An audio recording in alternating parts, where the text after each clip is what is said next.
Hindi mo kailangang maging perpekto para magsimula. Hindi mo kailangang handa sa lahat ng bagay. Ang progreso, nagsisimula sa maliliit na hakbang, araw-araw. Isang desisyon na bumangon, isang desisyon na subukan ulit. Oo, mahirap. Oo, may discomfort. Pero doon ka lalago. Doon ka huhubugin. Hindi mo pa man nakikita ang resulta, hindi ibig sabihin wala kang nararating.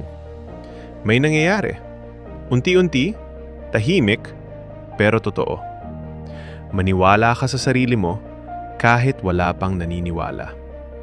Dahil ang bawat maliit na hakbang mo ngayon, yan ang bubuo sa mas malakas na ikaw bukas. Kaya ngayon, huwag ka nang maghintay. Gawin mo na. Isang hakbang lang. Simulan mo na.